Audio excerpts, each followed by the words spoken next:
നമസ്കാരം, ഞാൻ Anoop Krishnan, Chikitsa international private ലിമിറ്റഡിൻ്റെ ഫൗണ്ടർ ആൻഡ് CEO. പ്രേക്ഷകർക്ക് അറിയാൻ വേണ്ടി ഈ പ്രോഗ്രാം തുടങ്ങാനുള്ള സാഹചര്യത്തെക്കുറിച്ച് ഒരു 2 വാക്ക്.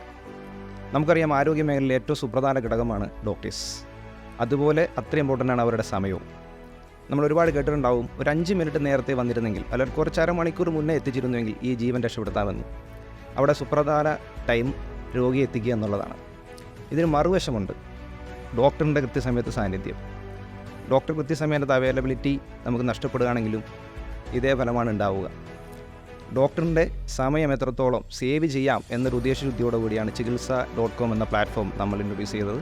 ചികിത്സിക്കുന്നവർക്കും ചികിത്സയുമായി ബന്ധപ്പെട്ടവർക്കും പരമാവധി ഓൺലൈൻ സാധ്യതകൾ ലഭ്യമാക്കി അവരുടെ ചിലവും സമയവും ലാഭിക്കുക, മാക്സിമം സംരക്ഷിക്കുക എന്നതാണ് ചികിത്സ.comൻ്റെ ഉദ്ദേശം. പബ്ലിക്കിന് 100% ഉപകാരപ്രദമായ കാര്യങ്ങൾ ചികിത്സ.com പ്രൊവൈഡ് ചെയ്യുന്നുണ്ട്.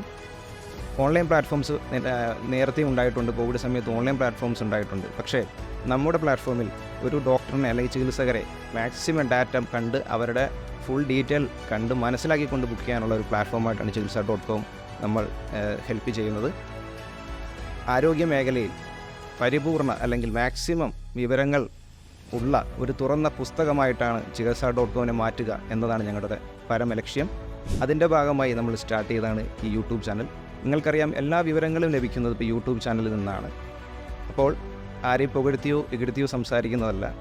ഒരേ കണ്ടൻറ്റ് പല വ്യക്തികൾ പല ചാനലിൽ സംസാരിക്കുമ്പോൾ ആ കേൾക്കുന്നവർക്ക് കൃത്യമായ ഇൻഫർമേഷൻസ് മനസ്സിലാവാതെ പോകുന്നൊരു സാഹചര്യത്തിലാണ് നമ്മൾ 100% സത്യസന്ധതയോടെ ആരോഗ്യത്തെക്കുറിച്ചുള്ള കൃത്യമായ ഇൻഫർമേഷൻസ് പ്രേക്ഷകരിൽ എത്തിക്കാനുള്ള ഉദ്ദേശത്തിലാണ് നമ്മുടെ ചാനൽ സ്റ്റാർട്ട് ചെയ്തിരിക്കുന്നത്.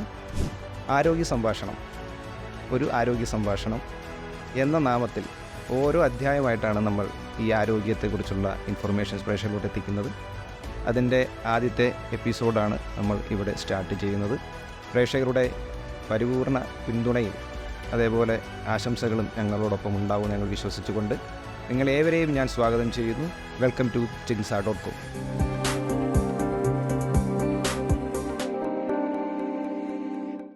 മനുഷ്യ ശരീരത്തിലെ ഏറ്റവും സങ്കീർണമായ അവയവം തലച്ചോറാണ്. ആ തലച്ചോറിൻ്റെ പ്രവർത്തനത്തെപ്പറ്റി ഇപ്പോഴും പഠനങ്ങൾ നടന്നുകൊണ്ടിരിക്കുകയാണ്. നമ്മുടെ ആരോഗ്യ സംഭാഷണത്തിൻ്റെ ആദ്യത്തെ അധ്യായത്തിൽ തലച്ചോറിനെ പറ്റി ബാധിക്കുന്ന അല്ലെങ്കിൽ തലച്ചോറിനെ ബാധിക്കുന്ന 3 പ്രധാന പ്രശ്നങ്ങളെപ്പറ്റിയാണ് സംസാരിക്കുന്നത്.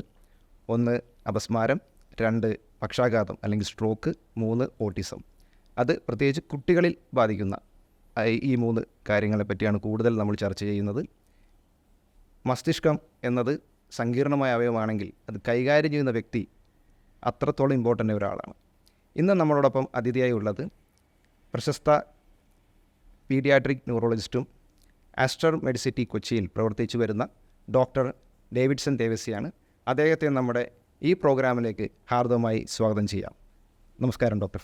നമസ്കാരം ഡോക്ടർ, നമ്മൾ എപ്പിലെപ്സി അല്ലെങ്കിൽ സീഷേഴ്സ്, ഫിക്സ്, ഇങ്ങനെ പല പേരിൽ അപസ്മാരത്തെ കേട്ടിട്ടുണ്ട്. ശരിക്കും ഈ അപസ്മാരവും അപസ്മാര രോഗവും ഒന്നാണോ? എന്താണ് ഇതിൻ്റെ ഒരു ക്ലാരിഫിക്കേഷൻ? ആദ്യമേ അതിന് അപസ്മാരം എന്താണെന്ന് മനസ്സിലാക്കണം. അപസ്മാരം അഥവാ സീഷേഴ്സ് അത് തലച്ചോറിൽ ഒരു ഷോർട്ട് സർക്യൂട്ടാണ്. തലച്ചോറിൽ നിന്ന് ഒരു സ്ഥലത്ത് നിന്ന് ഏതെങ്കിലും നമ്മുടെ തലച്ചോറിൻ്റെ പല ഭാഗങ്ങളുണ്ട്, ഫ്രോണ്ടൽ, പരേറ്റൽ എന്ന് പറഞ്ഞാൽ പല ഭാഗങ്ങളുണ്ട്. ഫോർ എക്സാമ്പിൾ, ഈ ഏരിയയിൽ നിന്ന് ഒരു സ്പാർക്ക് വരികയാണെങ്കിൽ അത് ഓപ്പോസിറ്റ് സൈഡിലെ കയ്യിലെ കാലിലായിട്ട് ജെർക്കിങ് ഉണ്ടാക്കും. എപ്പോഴും ഓപ്പോസിറ്റ് സൈഡിലോട്ടാണ് ഓപ്പോസിറ്റ് സൈഡിൽ അല്ലേ? സോ ഇവിടെ ഒരു ഷോർട്ട് സർക്യൂട്ട് നടക്കുകയാണെങ്കിൽ ഓപ്പോസിറ്റ് സൈഡിൽ ഒരു ജെർക്കിങ് നടക്കും. ഓക്കെ, അതാണ് അപസ്മാരം. അപസ്മാരം. ഇനി ഈ ഷോർട്ട് സർക്യൂട്ട് പിന്നെയും വരുന്നു, റിപ്പിറ്റേഷൻ.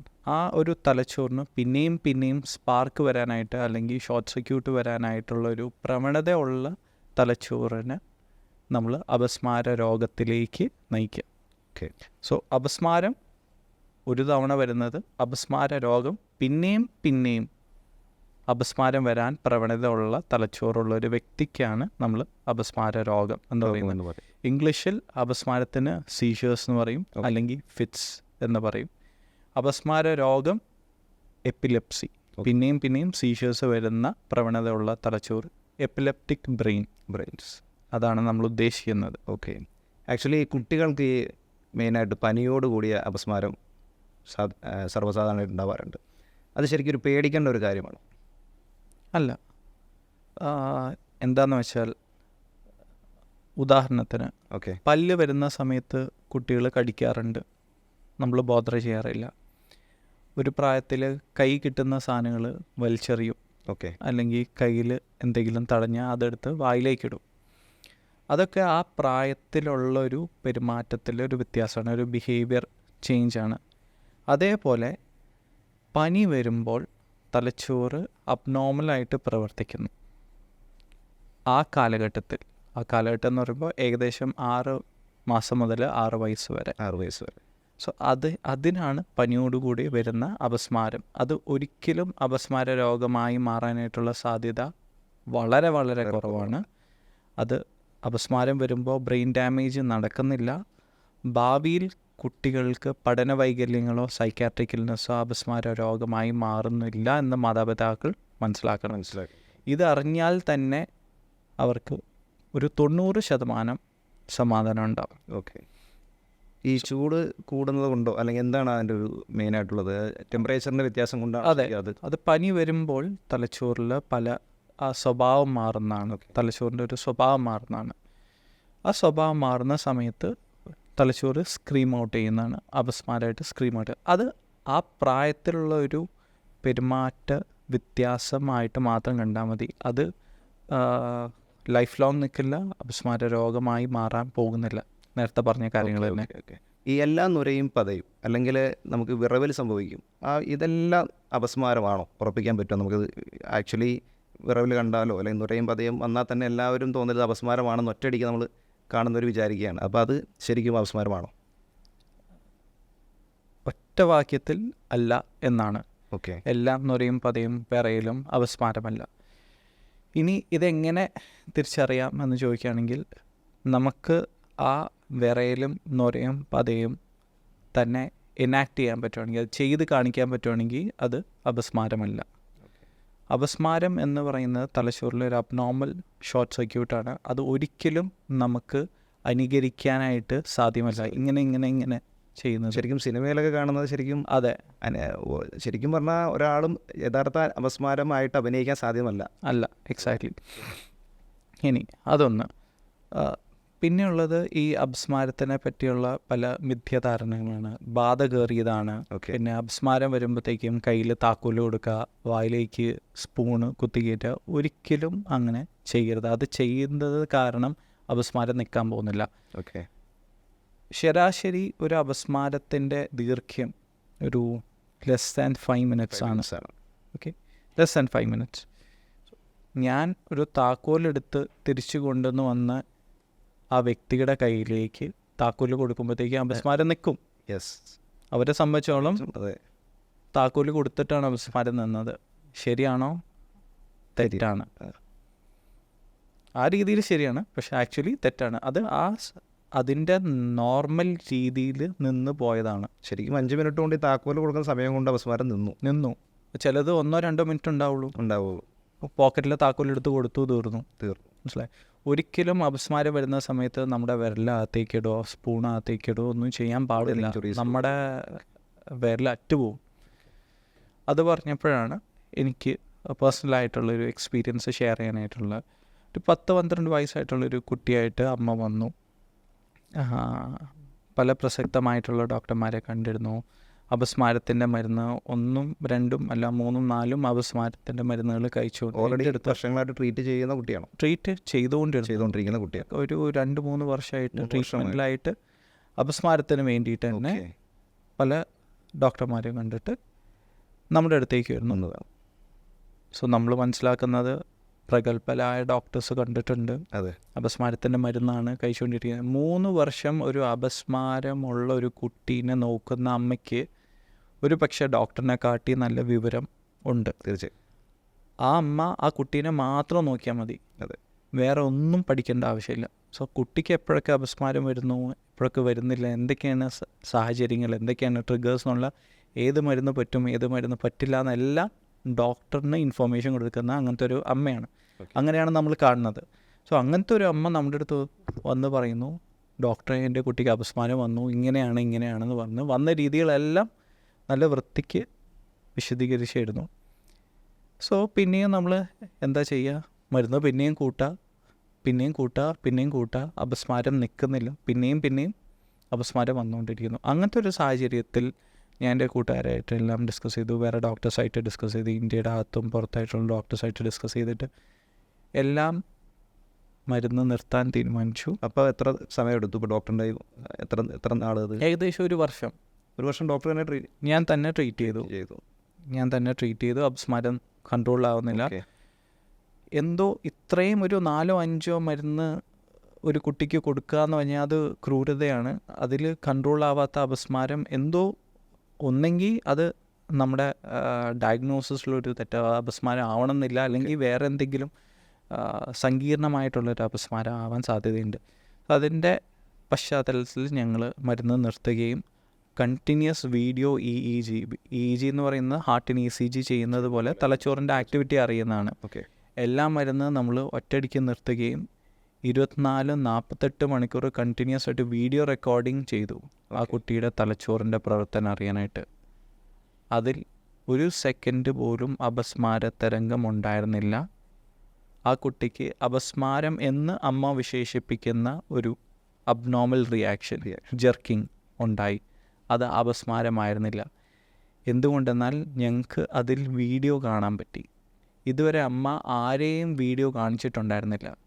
അതുകൊണ്ട് അപസ്മാരമാണോ ഇല്ലയോ എന്നുള്ളത് തിരിച്ചറിയാനായിട്ട്, അതുകൊണ്ട് അത് അൾട്ടിമേറ്റ്ലി അപസ്മാരമായിരുന്നില്ല. കുട്ടിക്ക് എല്ലാ മരുന്നുകളും ഞങ്ങൾ നിർത്തി. ഇപ്പം 3-4 വർഷം കഴിഞ്ഞു. കുട്ടി ഉഷാറായിട്ടിരിക്കുന്നു, ഒരു പ്രശ്നമില്ല. ബട്ട് ഇതൊരു മനസ്സിൻ്റെ ഒരു അബ്നോർമൽ റിയാക്ഷൻ, ഒരു പേടി, ഒരു സങ്കടം, ഒരു മുറിവ് കാരണം, ഒരു സൈക്കോളജിക്കൽ സ്ട്രെസ്സ് കാരണം അതിൻ്റെ ഒരു റിയാക്ഷനായിട്ട് വന്നിരിക്കുന്ന ഒരു അബ്നോർമൽ ജെർക്കിംഗ് ആണ്. ഒരു പക്ഷേ ദൃശ്യത്തിൽ നിങ്ങൾ കണ്ടിട്ടുണ്ടാവും കുട്ടി. സോ അതേപോലെ അപസ്മാരമാണോ നമുക്ക് ഉറപ്പിക്കാൻ പറ്റില്ല. അത് വരുന്ന രീതി, വീഡിയോ, EEG എല്ലാം ചെയ്തിട്ടാണ് ഞങ്ങൾ തീരുമാനിക്കുക. സോ ഇങ്ങനെ പല കുട്ടികളും നമ്മുടെ കേരളത്തിൽ ഇതുവരെ പെർഫെക്റ്റ്ലി നോർമൽ, ഒരു കുഴപ്പമില്ല. സൈക്കോളജിക്കൽ സ്ട്രെസ്സ് കാരണമാണ്. സൈക്കോളജി അസസ്മെൻറ്റിൻ്റെ പുറത്ത് അതനുസരിച്ചുള്ള കൗൺസിലിങ്ങും കാര്യങ്ങളായിട്ട് കുട്ടി നല്ലോണം കോപ്പപ്പ് ചെയ്ത് വന്നു. സോ എപ്പോഴും മനസ്സിലാക്കേണ്ടത് എല്ലാം ജെർക്കിംഗ് അപസ്മാരമല്ല. പിന്നെ വീഡിയോ എടുക്കുക. ഇപ്പോഴത്തെ കാലഘട്ടത്തിൽ എല്ലാവരുടെയും സ്മാർട്ട് ഫോൺ ഉണ്ട്, വീഡിയോ എടുക്കുക. പലരും പറയും, ഡോക്ടർ ഞങ്ങൾ കുട്ടീനെ നോക്കണോ വീഡിയോ എടുക്കണോ? കുട്ടീനെ നോക്കണം, ഒരു സംശയമില്ല. വീഡിയോ എടുക്കാൻ പറ്റുവാണെങ്കിൽ ഉള്ള ഗുണം എന്താണെന്ന് വെച്ചാൽ, ഒന്ന്, നിങ്ങൾ കാണുന്ന പ്രസക്തമായിട്ടുള്ള കാര്യങ്ങൾ ഞങ്ങൾക്ക് എപ്പോഴും പ്രസക്തമാവണം എന്നില്ല. അപ്രസക്തമായിട്ട് നിങ്ങൾ കാണുന്നത് ഞങ്ങൾക്ക് പ്രസക്തി ഉള്ളതായിരിക്കും. സോ അതുകൊണ്ട് വീഡിയോ കാണിച്ച വേറൊരു ഗുണം, കുറച്ച് വർഷങ്ങൾക്ക് ശേഷം പിന്നെയും വരികയാണെങ്കിൽ പഴയ വീഡിയോ ഉണ്ട് കമ്പയർ ചെയ്യാനായിട്ട് സാധിക്കും. അത് വെച്ചിട്ട് നമുക്ക് അനുസരിച്ചുള്ള കാര്യങ്ങൾ മുന്നോട്ട് നീക്കം ചെയ്യാൻ പറ്റും. കൃത്യസമയത്ത് ഡോക്ടറിൻ്റെ ഇടപെടൽ കാരണം അത് കണ്ടുപിടിക്കാൻ പറ്റിയതുകൊണ്ട് ആ കുട്ടി ഇപ്പോഴും ആരോഗ്യത്തോടെ ഇരിക്കുന്നു അല്ലേ? സന്തോഷം. ഇത് ആക്ച്വലി നമ്മുടെ ഈ അപസ്മാരം വരികയാണെങ്കിൽ ഇമ്മീഡിയറ്റ് ആയിട്ട് അല്ലെങ്കിൽ എമർജൻസി ആയിട്ട് ചെയ്യേണ്ട കാര്യങ്ങൾ എന്തൊക്കെയാണ്? അപസ്മാരം വരുമ്പോൾ ഫസ്റ്റ് മുഖത്ത് വെള്ളം ഒഴിക്കരുത്, താക്കോല് കയ്യിൽ കൊടുക്കരുത്, വിരലോ സ്പൂണോ വായിലേക്ക് കുത്തി വയ്ക്കാൻ പാടില്ല. ആ വ്യക്തിനെ ഒരു ലെഫ്റ്റ് സൈഡിലേക്ക് ചെരിച്ച് നിർത്തുക. പരിസരത്ത് ആൾക്ക് ഡാമേജ് വരാൻ, ഇങ്ങനെ ജെർക്കിങ് ആയിക്കൊണ്ടിരിക്കുക, ഡാമേജ് വരാൻ സാധ്യതയുള്ള മെറ്റൽ അല്ലെങ്കിൽ ഫർണിച്ചേഴ്സ് മാറ്റി വയ്ക്കുക. പിന്നെ എമർജൻസിക്ക് മൂക്കിലടിക്കാനുള്ള സ്പ്രേ ഇവിടെ ലഭ്യമാണ്. അതേ മരുന്നാണ് ഹോസ്പിറ്റലിൽ ചെല്ലുമ്പോൾ ഇഞ്ചക്ഷനായിട്ട് ഡോക്ടർമാർ തരുന്ന അപസ്മാരം നിർത്താൻ വേണ്ടിയിട്ട്. ആ സ്പ്രേ അടിക്കുക. പൊതുവേ നമ്മുടെ കണക്കനുസരിച്ച് 5 മിനിറ്റിൻ്റെ അപ്പുറമുള്ള അപസ്മാരമാണ് ബ്രെയിൻ ഡാമേജ് ഉണ്ടാക്കുക. 1-2 മിനിറ്റ് ഉള്ളത് ബ്രെയിൻ ഡാമേജ് ഉണ്ടാക്കില്ല. സോ സ്ഥിരമായിട്ട് അപസ്മാരം വരുന്ന കുട്ടിയോ വ്യക്തിയാണെങ്കിൽ ഈ സ്പ്രേ അടിക്കാവുന്നതാണ്. അല്ലെങ്കിൽ ആദ്യമായിട്ട് വരികയാണെങ്കിൽ ഈ കാര്യങ്ങൾ ചെയ്യുക, അടുത്തുള്ള ആശുപത്രിയിലേക്ക് കൊണ്ടുപോകും. ഈ ബ്രെയിനിൻ്റെ സിഗ്നലുള്ള വ്യത്യാസമാണല്ലോ ആക്ച്വലി അപസ്മാരം എന്ന് പറയുന്നത്. അപ്പോൾ ആ വ്യത്യാസം സംഭവിക്കുമ്പോൾ പെട്ടെന്നുണ്ടാകുന്ന ലക്ഷണങ്ങൾ അല്ലെങ്കിൽ അപസ്മാരത്തിൻ്റെ ലക്ഷണങ്ങൾ നമുക്ക് എന്തൊക്കെയാണെന്ന് ഒന്ന് പറയാം? തലച്ചോറിന് പല ഏരിയാസ് ഉണ്ട്. വീട്ടിൽ നമുക്ക് ലിവിങ് റൂമുണ്ട്, ഡൈനിങ് റൂമുണ്ട്, കിച്ചണുണ്ട് എന്ന് പറയുന്ന പോലെ തലച്ചോറിൽ പല ഏരിയാസ് ഉണ്ട്. അത് നമ്മുടെ കൈകാല് ചലിപ്പിക്കുന്ന ഏരിയാസ് ഉണ്ട്, കണ്ണ് വിഷൻ്റെ ഏരിയാസ് ഉണ്ട്, സ്പർശനത്തിൻ്റെ ഏരിയാസ് ഉണ്ട്, അതേപോലെ ഫീലിങ്സിൻ്റെ ഏരിയാസ് ഉണ്ട്, മെമ്മറി അതിൻ്റെ ഏരിയാസ് ഉണ്ട്. സോ ഈ ഓരോ ഏരിയയിലും തുടങ്ങുന്ന അപസ്മാരം അതത് ഏരിയയിലെ സെൻസറി സിംറ്റംസ് അല്ലെങ്കിൽ മോട്ടോർ സിംറ്റം. സെൻസറി എന്ന് പറഞ്ഞാൽ അത് കാണുന്നത്, തൊടുന്നത്, ഫീലിങ്സ് എല്ലാം സെൻസറി. മോട്ടോർ എന്ന് പറയുന്നത് ചലിപ്പിക്കുന്നത്. സോ കൈകാല് ചലിപ്പിക്കുന്ന ഏരിയയിലാണ് ഫസ്റ്റ് ഷോർട്ട് സർക്യൂട്ട് അല്ലെങ്കിൽ അപസ്മാരം തുടങ്ങുന്നതെങ്കിൽ നമ്മൾ ആദ്യമേ തന്നെ ജെർക്കിങ്, തല ഒരു സൈഡിലേക്ക് പോയി, കണ്ണ് മേപ്പോട്ട് പോയി, അതാണ് ആദ്യമേ കാണുന്നത്. കണ്ണിൻ്റെ ഭാഗത്തുള്ള വിഷൻ്റെ ഏരിയയിലുള്ളതാണെങ്കിൽ ആദ്യമേ തന്നെ നമുക്ക് കളേഴ്സ് ആയിരിക്കും കാണുന്നത്. സോ പലരും പറയാറുണ്ട് കുട്ടി സ്റ്റക്കായി നിന്നു, ഇത്രേ ഉള്ളൂ. എല്ലാം അപസ്മാരം കൈയും കാലും ഇട്ടടിക്കുന്നതാവണം എന്നില്ല. സ്റ്റക്കായി നിൽക്കുന്നതും അപസ്മാരമാവാം. കണ്ണിൻ്റെ മുന്നിൽ കളേഴ്സ് മാത്രമായിട്ട് വന്നു പോകുന്ന അപസ്മാരമാവാം. പല കുട്ടികളും എൻ്റെ അടുത്ത് വന്നിട്ടുണ്ട്, അല്ലെങ്കിൽ പാരൻസ് വന്നിട്ട് പറയാറുണ്ട്, ഇനി ഒരു കുഴപ്പമുണ്ടായിരുന്നില്ല, ഇന്ന് പെട്ടെന്ന് കാലത്ത് എണീറ്റപ്പോഴത്തേക്കും അപസ്മാരം വന്നു, ജർക്കിങ് ആയിരുന്നു. കുട്ടിയുടെ അടുത്ത് കുത്തി ചോദിക്കുമ്പോഴത്തേക്ക് ഇന്ന് കാലത്ത് എന്തായിരുന്നു സംഭവിച്ചത്? കാലത്ത് എണീറ്റോ, എനിക്ക് ഇടയ്ക്കിടയ്ക്ക് ഇങ്ങനെ വിഷൻ എന്തോ ഒരു പ്രശ്നം. ഈ വിഷൻ എന്താ? കളേഴ്സ് കണ്ടിരുന്നോ? ഈ കളേഴ്സ് നേരത്തെയും കാണുന്നുണ്ടായിരുന്നോ?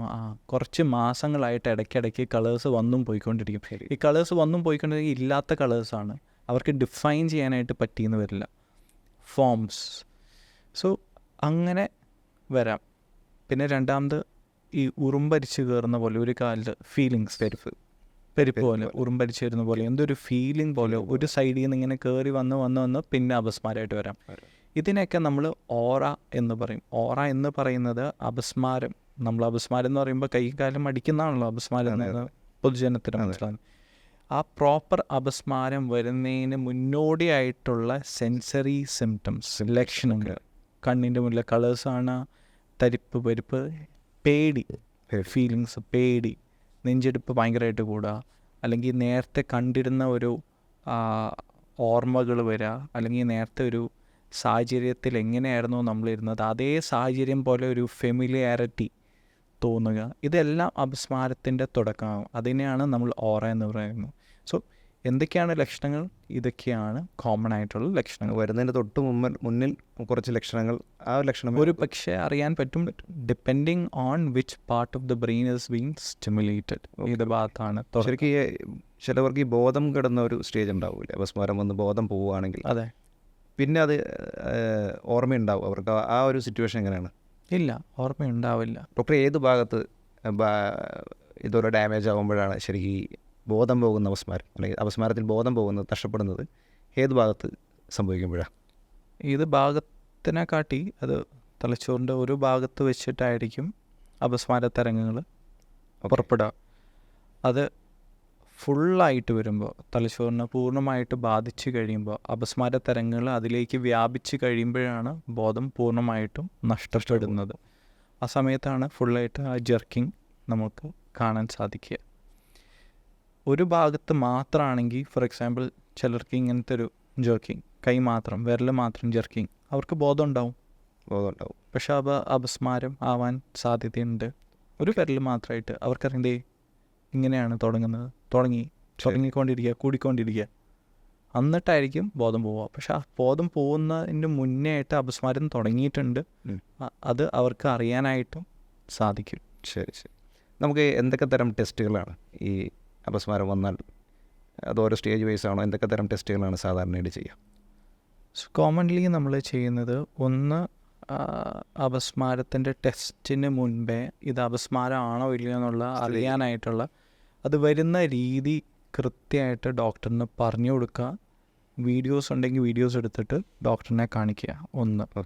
രണ്ടാമത് ഹാർട്ട് അറ്റാക്ക് വന്നോ ഇല്ലയോ എന്നുള്ള അറിയാനായിട്ട് ECG എടുക്കുമല്ലോ, എല്ലാവർക്കും സുപരിചിതമാണ്. അതേപോലെ തലച്ചോറിൻ്റെ ആക്ടിവിറ്റി അറിയാനായിട്ട് തലയുടെ മുകളിൽ പല സ്റ്റിക്കറൊക്കെ ഒട്ടിച്ചിട്ട് ഹാർട്ടിന് ECG എന്ന പോലെ EEG, ഇലക്ട്രോ എൻസെഫലോഗ്രാഫി, EEG, തലച്ചോറിൻ്റെ വോൾട്ടേജ് അറിയുന്ന EEG ആണ്.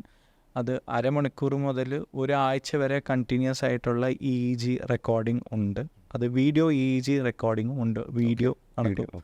അതിൻ്റെ ഇടയിൽ അപസ്മാരം വരുന്നതും അറിയാൻ പറ്റും. അടുത്തത് MRI. EEGയിൽ ഫോർ എക്സാമ്പിൾ ലെഫ്റ്റ് ബ്രെയിൻ്റെ ഫ്രണ്ടിൽ അപസ്മാര തരംഗങ്ങൾ കണ്ടു. അടുത്തത് നമ്മൾ MRI ചെയ്യും. MRI ചെയ്തിട്ട് നമ്മൾ എഴുതും, MRI ഫോമിൽ എഴുതും. ലെഫ്റ്റ് ബ്രെയിനിൻ്റെ ഫ്രണ്ടിലാണ് നിങ്ങൾ നോക്കേണ്ടത്. ഓക്കെ. അവർ ഫുൾ ബ്രെയിൻ നോക്കും. MRI വെച്ചിട്ട് ഫുൾ ബ്രെയിൻ നോക്കും. ലെഫ്റ്റ് ബ്രെയിനിൻ്റെ ഫ്രണ്ടിലത്തെ ഭാഗത്തായിരിക്കും അവർ ഫുൾ കോൺസെൻട്രേഷൻ ചെയ്യുക. അവിടെ വല്ല ട്യൂമർ ഉണ്ടാവും, അല്ലെങ്കിൽ കലകളുണ്ടാവും, പഴയ ഏതെങ്കിലും സ്ട്രോക്കോ എന്തെങ്കിലും വന്നതിൻ്റെ മുറിവാണോ, അല്ലെങ്കിൽ തലടിച്ച് പണ്ട് വീണതിൻ്റെ ഭാഗമായിട്ടൊരു മുറിവിൻ്റെ ഭാഗമായിട്ടുള്ളൊരു പ്രശ്നമായിരുന്നു എന്നുള്ളത് നമുക്കറിയാൻ പറ്റും.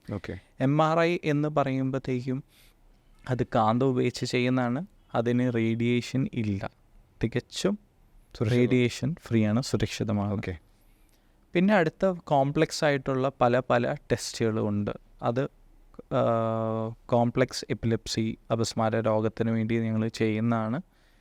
സ്പെക്ട് മെഗ് ഒക്കെ പറഞ്ഞിട്ടുള്ള അത് കുട്ടികൾക്കും മുതിർന്നവർക്കും വ്യത്യാസമൊന്നുമില്ല, ഒരേ ടെസ്റ്റുകളായിരിക്കും അല്ലേ? ഒരേ ടെസ്റ്റുകളാണ്. ഒരേ ടെസ്റ്റ് തന്നെ.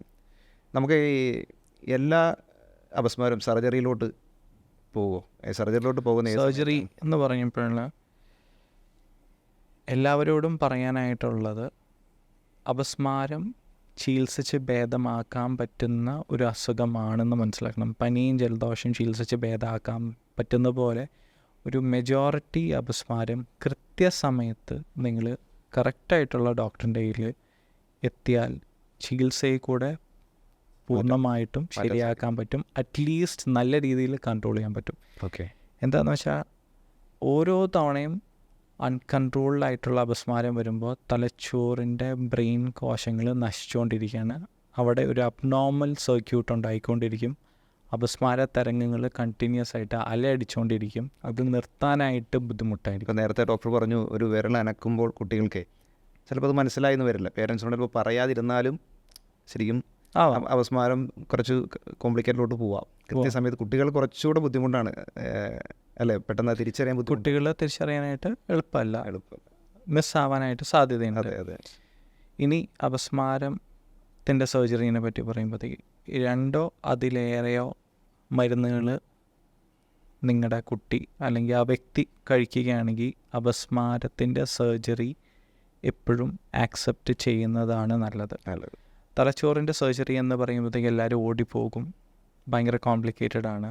പക്ഷെ ഒരു കാര്യം മനസ്സിലാക്കേണ്ടത്, years of taking the medicine, ഇടയ്ക്കിടയ്ക്കുള്ള അപസ്മാരം കാരണമുള്ള ICUലെ സ്റ്റേ, ഓവറോൾ മരുന്നിൻ്റെ സൈഡ് എഫക്ട്സ്, ഹൈ ഡോസ് മരുന്ന് കൊടുക്കേണ്ടി വരും, അതിൻ്റെ സൈഡ് എഫക്ട്സ്, ആ സൈഡ് എഫക്ട്സ് കാരണം ആ വ്യക്തിക്ക് അല്ലെങ്കിൽ ആ കുട്ടിക്ക് നല്ല രീതിയിൽ പഠിക്കാനായിട്ടോ പെർഫോം ചെയ്യാനായിട്ടോ കോൺസെൻട്രേഷനോ കിട്ടില്ല. ഇതെല്ലാം വർഷങ്ങളോളം നടക്കുന്ന സംഭവമാണ്. അതിൻ്റെ economic loss is much more than doing a epilepsy surgery. അതിൻ്റെ അപസ്മാരത്തിന് സർജറി ചെയ്യുമ്പോൾ ഒന്ന് കോസ്റ്റ്ലി ആണെങ്കിലും ഇയേഴ്സ് ഓഫ് ബുദ്ധിമുട്ട് നോക്കുമ്പോഴത്തേക്കും ലാഭം ആണ്. രണ്ടാമത് അതിൽ നിന്ന് നമുക്ക് ഈ 3-4 ഹൈ ഡോസ് മരുന്ന് കഴിക്കുന്ന വ്യക്തിക്ക് 1-2 മിനിമം ഡോസിൽ നമുക്ക് അത് അപസ്മാരരഹിതമായിട്ട് നിലനിർത്താനായിട്ട് സാധിച്ചേക്കാം. അതാണ് അഡ്വാൻറ്റേജ്. അപസ്മാര സർജറി വളരെ കോംപ്ലക്സ് ആണ്. അതിന് ഒരു ടീം വേണം, ഒരു വലിയൊരു പ്ലാനിങ് വേണം. ബട്ട് ചെയ്യുന്ന സ്ഥലങ്ങളുണ്ട്. അത് കൃത്യമായിട്ടുള്ള സമയത്ത് ചെല്ലുകയാണെങ്കിൽ നല്ല രീതിയിൽ അപസ്മാരരഹിതമായിട്ട് പോകുന്ന പല കുട്ടികളും ഞങ്ങളുടെ കൂടെയുണ്ട്. സിംഗിൾ സർജറി, ഒറ്റ സർജറി തന്നെ അത് മാറ്റിയെടുക്കാൻ അങ്ങനെ സാധിക്കും. പല സാഹചര്യങ്ങളിലും സിംഗിൾ സർജറിയാണ്. പക്ഷേ ഡിപ്പെൻഡിങ് ഓൺ ദ കേസ് അത് നോക്കിയിട്ട് നമ്മൾ പ്ലാൻ ചെയ്യുന്നതാണ്. ഒരു പക്ഷേ രണ്ടാമത്തെ സർജറി വേണ്ടി വന്നേക്കാം, ഇമ്മീഡിയറ്റ്ലി അല്ല, വർഷങ്ങൾക്ക് ശേഷം. നമുക്ക് ഈ മെഡിസിൻ്റെ കാലാവധി എങ്ങനെയാണ് ഡോക്ടറെ? നമുക്കൊരു മെഡിസിൻ സ്റ്റാർട്ട് ചെയ്യുകയാണെങ്കിൽ കുട്ടികളിൽ എത്ര ഒരു ലൈഫ് ലോങ് ഒന്നും അവർക്ക് പറ്റില്ല, എങ്ങനെയാണ് അതിൻ്റെ ഒരു കാലാവധി? അപസ്മാരത്തിൻ്റെ ചികിത്സ എന്ന് പറയുമ്പോൾ എല്ലാ അപസ്മാരത്തിനും ലൈഫ് ലോങ് ചികിത്സ വേണ്ട. രണ്ടാമത് എല്ലാ അപസ്മാരവും ലൈഫ് ലോങ് നിൽക്കണം എന്നില്ല. ഈ അപസ്മാരം എന്ന് പറയുന്നത് കറിയുന്ന പോലെ പറയുന്ന ഈ 2 വർഷം വന്നിട്ട് ഒരു 5 വർഷത്തേക്ക് ഇല്ല, കാണുന്നില്ല. പിന്നെ ഒരു 6ാമത്തെ വർഷം വന്ന കേസസ് ഉണ്ടോ? അതായത് ഇപ്പം എപ്പം നമ്മൾ വളരെ റെയർലി വരാം. വരാം. യൂഷ്വലി നമ്മൾ പറയുന്ന അപസ്മാര മരുന്ന് അറ്റ്ലീസ്റ്റ് 2 വർഷം കൊടുക്കുക. ഓക്കെ. 2 വർഷം അപസ്മാരരഹിതമായിട്ട് നിൽക്കുകയാണെങ്കിൽ പിന്നെയും നമ്മൾ തലച്ചോറിൻ്റെ വോൾട്ടേജ് നോക്കും. EEG അത് നോർമലാണെങ്കിൽ നമുക്ക് മരുന്ന് പതുക്കെ കുറച്ച് നിർത്താം. പിന്നെ അപസ്മാരത്തിൻ്റെ ചികിത്സ എന്ന് പറയുമ്പോഴത്തേക്കും ചില അപസ്മാരത്തിന് നമ്മൾ ഡയറ്റ് കൊടുക്കാറുണ്ട്. ഓക്കെ. അപസ്മാര മരുന്നിൻ്റെ കൂടെ ഡയറ്റ് പ്രത്യേകതരമായിട്ടുള്ള ഡയറ്റ്, കീറ്റോ ഡയറ്റ് എന്ന് പറയുന്നത്. അത് വെച്ചിട്ട് പല കുട്ടികൾക്കും നല്ല രീതിയിലുള്ള വ്യത്യാസം കാണാറുണ്ട്. ഒരുപക്ഷെ ചില അപസ്മാരത്തിന് ഡയറ്റായിരിക്കും മെയിൻ ട്രീറ്റ്മെൻറ്റ്. അപസ്മാര മരുന്നിനെ കാട്ടി ചില മെറ്റബോളിക് അസുഖങ്ങൾക്ക് ഡയറ്റ് വെച്ചിട്ടാണ് ഞങ്ങൾ മെയിൻ ട്രീറ്റ്മെൻറ്റ് ചെയ്തു കൊടുക്കാറ്. ഓക്കെ. അതുപോലെ ഈ കുട്ടികൾക്ക് ജനിച്ച ഉടനെ തന്നെ അപസ്മാരം ഉണ്ടാവുന്ന കേസുമുണ്ട്. ശരിക്കും അത് റിസ്ക് അല്ലേ ആക്ച്വലി? ആ മെഡിസിൻ എങ്ങനെ ജനിച്ച കുട്ടിക്ക് നമ്മളെങ്ങനെ അവരെ ആ ജനിച്ച കുട്ടിക്ക് അങ്ങനെ മെഡിസിൻ കൊടുക്കുന്നൊരു റിസ്ക് അല്ലേ? അത് നമ്മൾ ചികിത്സിച്ചില്ലെങ്കിൽ ഒരു കാര്യം മനസ്സിലാക്കണം, ആദ്യത്തെ ഏതാനും വർഷങ്ങളിലുള്ളിലാണ് തലച്ചോറിൻ്റെ ഫുൾ ഡെവലപ്മെൻറ്റ് നടക്കുന്നത്. ആ ഡെവലപ്പിംഗ് ബ്രെയിനിൽ അപസ്മാര തരങ്ങൾ പിന്നെയും അലയടിച്ചുകൊണ്ടിരിക്കുകയാണെങ്കിൽ ബ്രെയിൻ ഡാമേജ് കണ്ടിന്യൂസ് ആയിട്ട് നടന്നുകൊണ്ടിരിക്കും. അതാണോ വേണ്ടത്? അല്ലെങ്കിൽ കറക്റ്റായിട്ടുള്ള മരുന്ന് കൊടുത്തിട്ട് ബ്രെയിൻ ഡാമേജ് പ്രിവെൻറ്റ് ചെയ്തിട്ട് ഈ അപസ്മാരത്തിൻ്റെ മരുന്നിൻ്റെ ചെറിയൊരു സൈഡ് എഫക്റ്റ് അത് ഞാൻ ചോദിച്ചത്. ചില പേരൻസ് പേടിക്കുമല്ലോ കുട്ടിക്ക് ഇങ്ങനെയാണ്, അപ്പോൾ മെഡിസിൻ ആ ഒരു സംശയം തീർക്കാൻ വേണ്ടി ഞാൻ ചോദിച്ചെന്നുള്ളൂ. അതെ, ജനിച്ചു വീഴുന്ന കുട്ടികളിലും അപസ്മാരം നമ്മൾ കാണാറുണ്ട്. 1 മണിക്കൂറിൽ 2 മണിക്കൂറിൽ ആദ്യത്തെ ദിവസം 2ാമത്തെ ദിവസവും എല്ലാം നമ്മൾ കാണാറുണ്ട്. ജനിച്ചു വീഴുന്ന കുട്ടികളിൽ കോമൺലി കാണുന്ന കാരണങ്ങൾ എന്താണെന്ന് വെച്ചാൽ, ഒന്ന് ജനിച്ച ഉടനെ തന്നെ കരഞ്ഞിട്ടില്ല, തലച്ചോറിലേക്ക് ഓക്സിജൻ എത്തിയിട്ടില്ല, അല്ലെങ്കിൽ അമ്മയ്ക്ക് ഷുഗർ ഉണ്ടായിരുന്നു, ഡയബറ്റീസ് ഉണ്ടായിരുന്നു, കുട്ടി പുറത്തേക്ക് വരുന്നു, കുട്ടിയുടെ ഗ്ലൂക്കോസ് കുറയുന്നു, അല്ലെങ്കിൽ പ്രീ ടേം മാസം തികയാണ്ട് ജനിക്കുന്ന കുട്ടികൾ തലച്ചോറിലേക്ക് ബ്ലീഡിങ് വരുന്നു. അതിൻ്റെ ഭാഗമായിട്ടും അപസ്മാരം വരാം. തലച്ചോറിലെ ഇൻഫെക്ഷൻസ് ജനിച്ച് വീണ് ഏതാനും മണിക്കൂറിനുള്ളിൽ തലച്ചോറിലെ ഇൻഫെക്ഷൻസ്, ബ്ലഡിലെ ഇൻഫെക്ഷൻ, ഇതെല്ലാം കോമൺ കാരണങ്ങളാണ്. ഇതിലെല്ലാം ലൈഫ് ലോങ് ട്രീറ്റ്മെൻറ്റ് ആവശ്യമില്ല.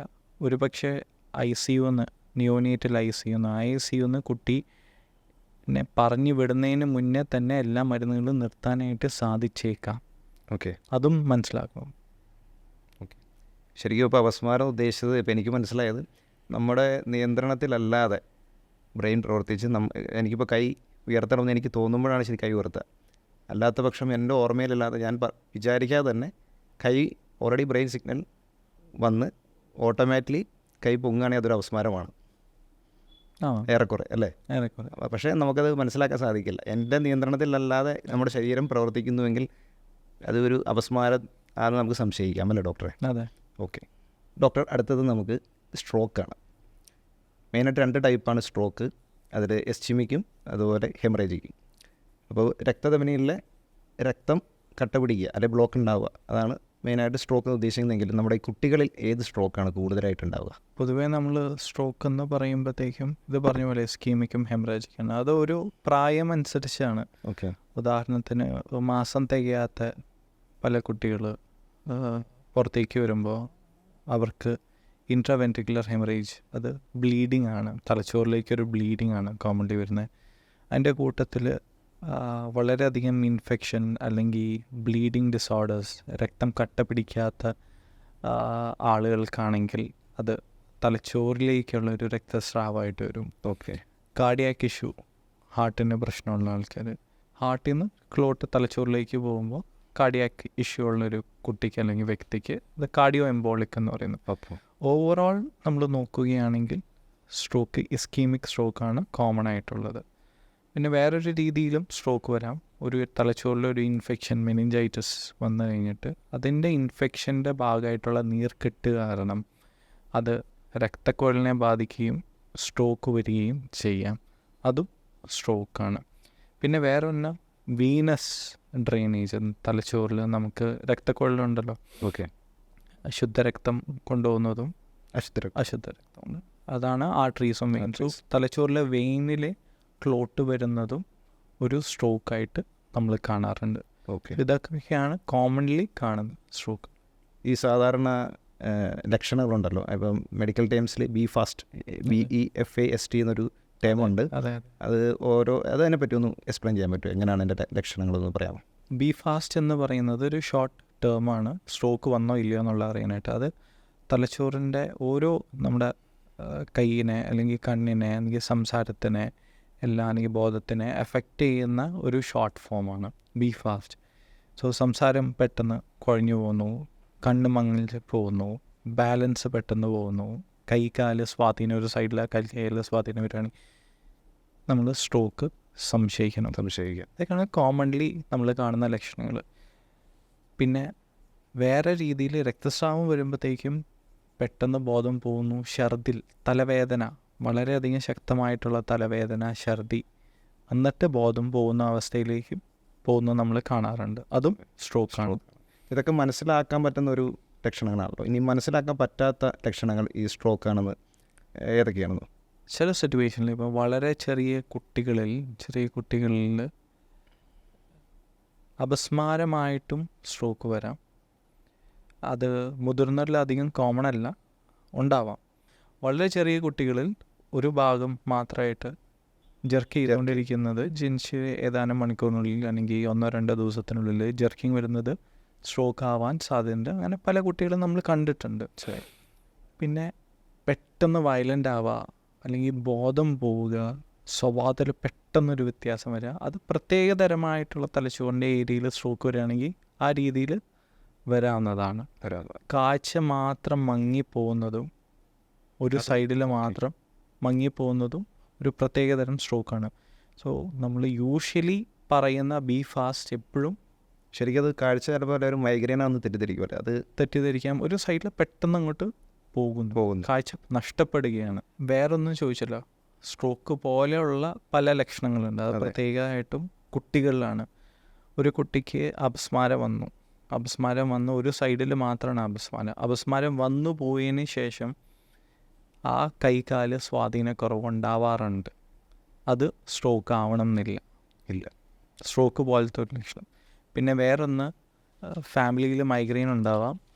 ഈ വ്യക്തിക്കോ കുട്ടിക്കോ ഇടയ്ക്കിടയ്ക്ക് തലവേദന വരുന്നുണ്ടാവും.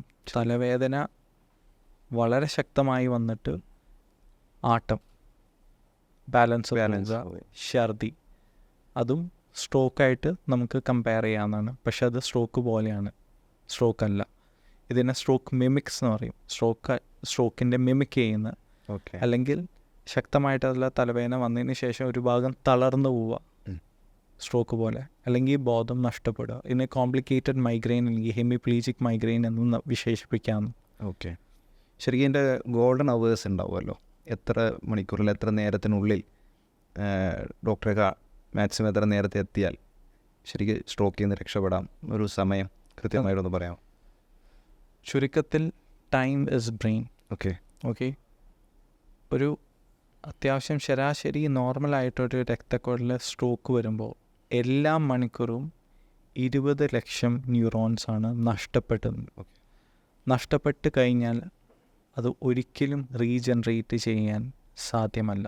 1 hour 120 മില്യൺ അങ്ങനെ നോക്കുകയാണെങ്കിൽ അല്ലേ, അത്രത്തോളം ഡാമേജാണ് ആ ഒരു അത്രയും വളരെ കോംപ്ലിക്കേറ്റഡ് ആയിട്ട്. സോ അതിൻ്റെ യൂഷ്വലി ഗോൾഡൻ അവർ എന്ന് പറയുന്നത് 3.5 to 4 hours ആണ്. സ്ട്രോക്ക് വന്ന് എപ്പോഴാണോ ആ വീക്ക്നെസ് കണ്ടിരിക്കുന്നത് ആ നിമിഷം മുതലാണ് നമ്മൾ ടൈം കണക്ക് കൂട്ടുന്നത്. ഉടനെ ആശുപത്രിയിലേക്ക് എത്തിക്കുക. അവിടെ ഡോക്ടർമാർ ചില ടെസ്റ്റുകൾ ചെയ്യും, ബ്ലീഡിങ് ടെസ്റ്റും കാര്യങ്ങളും, ബ്ലഡ് ടെസ്റ്റുകൾ ചെയ്യും. അതിൻ്റെ കൂടെ CT ആൻജിയോ എന്ന് പറഞ്ഞാൽ രക്തക്കുഴലിലെ ടെസ്റ്റുകൾ ചെയ്യും, അല്ലെങ്കിൽ MRI. ശരിക്കും ഇമ്മീഡിയറ്റ് പെട്ടെന്ന് രോഗി എത്തിക്കുമ്പോൾ IV ത്രോംബോലിസിസ് ഇഞ്ചക്ഷനിലോട്ട് പോകാറുണ്ടല്ലോ. അപ്പോൾ അതിന് മുന്നേ അല്ലേ നമുക്ക് ടെസ്റ്റിലോട്ടൊക്കെ ടെസ്റ്റ് ആദ്യം നടത്തിയ ശേഷമാണ് ശരിക്കും ഇഞ്ചക്ഷനിലോട്ട് പോകുന്നത് അല്ലേ?